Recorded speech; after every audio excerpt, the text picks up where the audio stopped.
Hi everyone, Emma here. I'm so excited to show you this Seascape that I did using beads that I got in the Curiosities box, Oceania.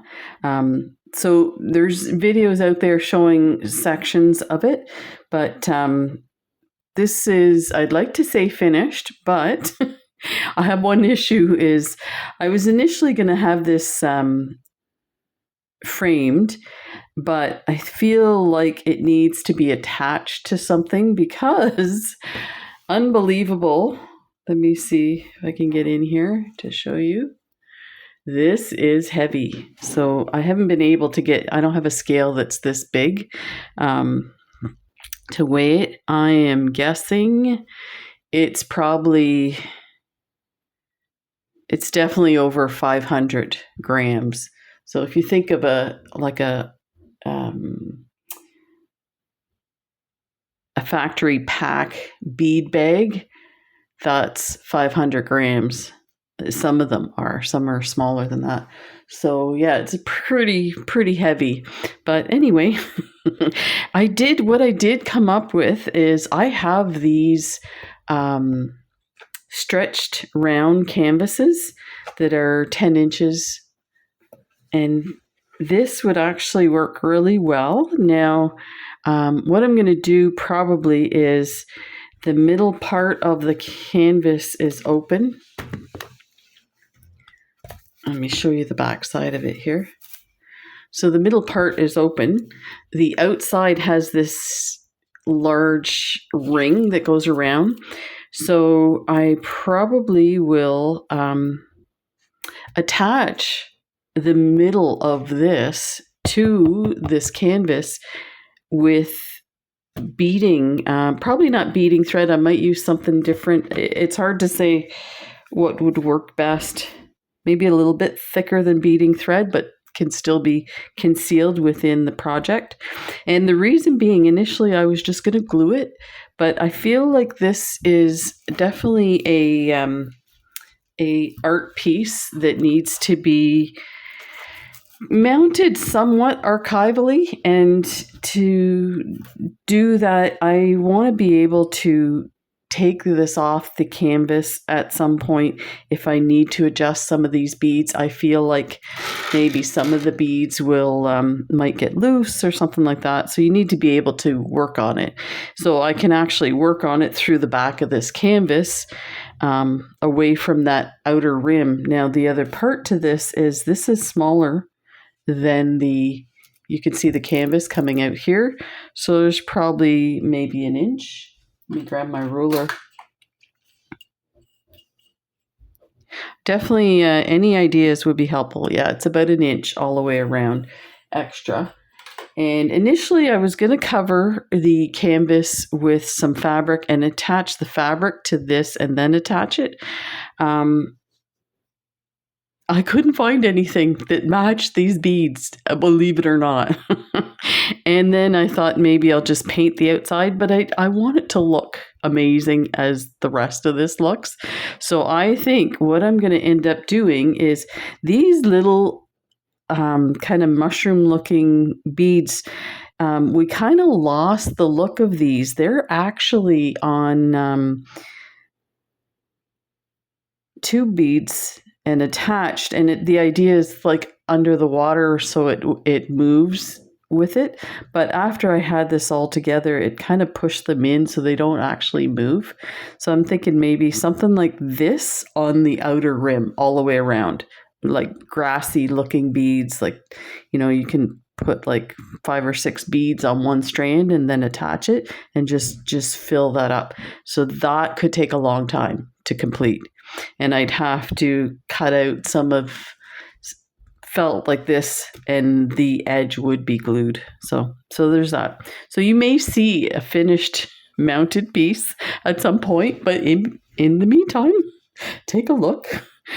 I am so excited about this project, and this was inspired by the Curiosity box, Oceania. So huge thank you to John Bead for that. The contribution in the boxes were these gorgeous pink and white iridescent fish. Now, I did want the fish to look lifelike, as if they're swimming towards the middle. But if this is displayed on the wall, all you're going to see is this edge here of the fish. So I've actually turned them over like that so that you can see the fish and the beautiful iridescent colors inside from the backlit bead. And I put these little drops, they're hard to see in front of these little drops together to make it look like water bubbles coming out of the fish's mouth. And so there's a bunch of really cool techniques in this. Started out with the middle with this kind of coral reef look and maybe an anemone look with these beads coming down the middle. And then these little, you can kind of see let's enlarge this a bit. So these lovely bugle beads, look inside there, like that.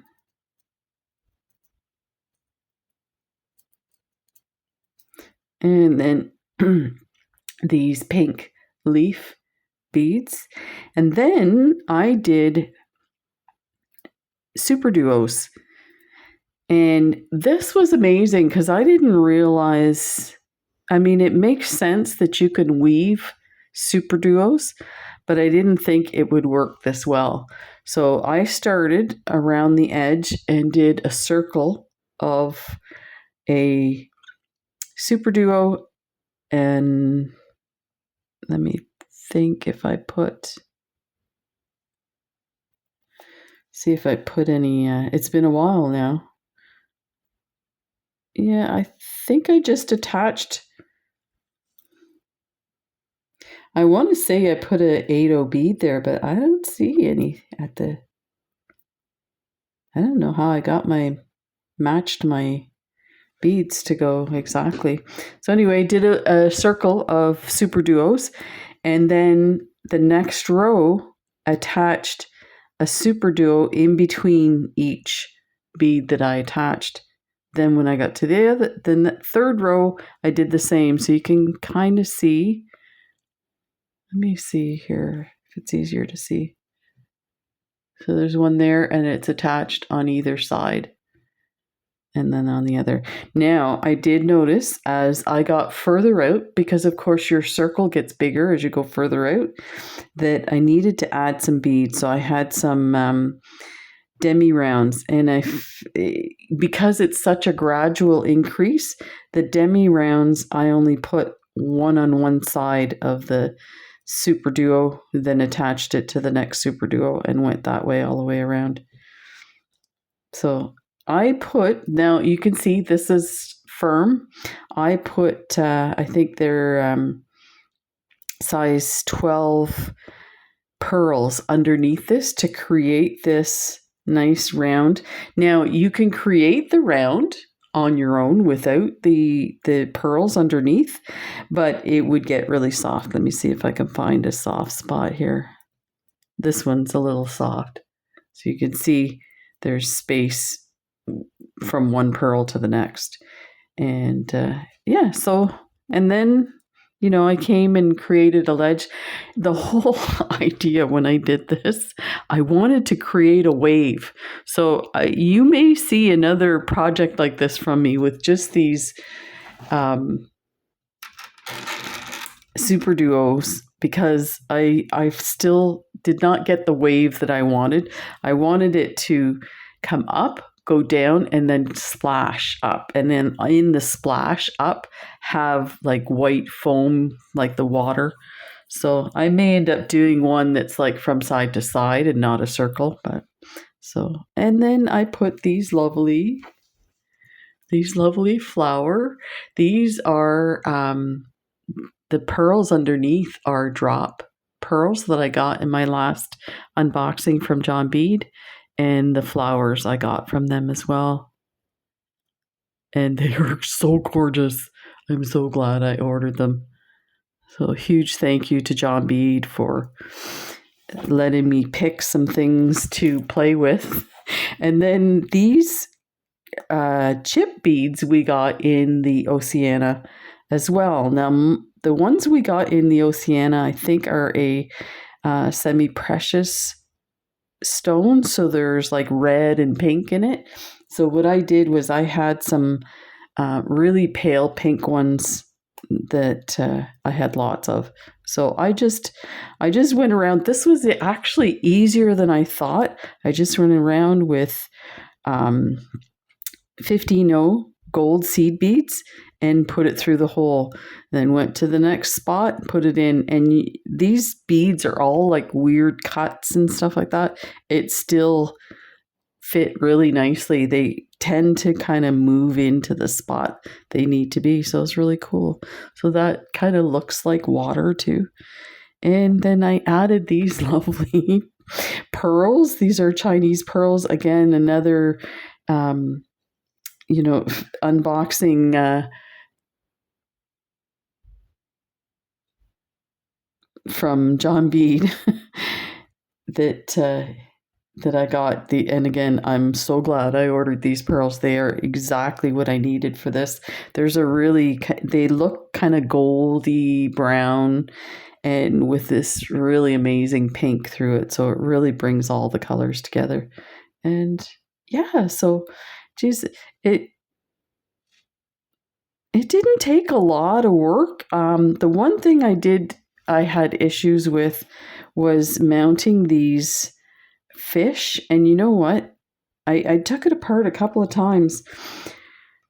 Then I finally figured out how to get them so that they would actually not move. They were nice and stiff.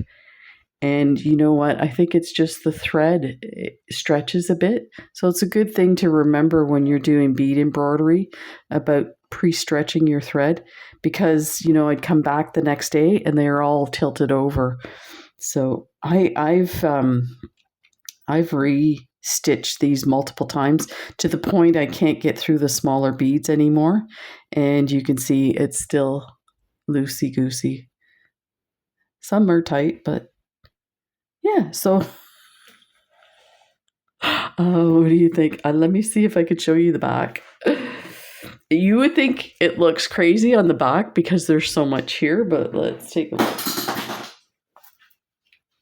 It's actually not too bad. So this crinoline is what I use to mount on my stretcher board, but you can see how I going rounds. And I bet you that's the fish, these. But yeah, so it turned out pretty good. So hopefully I can show you this mounted. This may end up having to be a piece that you look at that's like on a table because it's so heavy. I can just imagine I'll have it mounted in my office. In the middle of the night, you'll hear a big crash because it's heavy. So there you go. Let's to bring this out a bit. So that was just a quick peek reveal.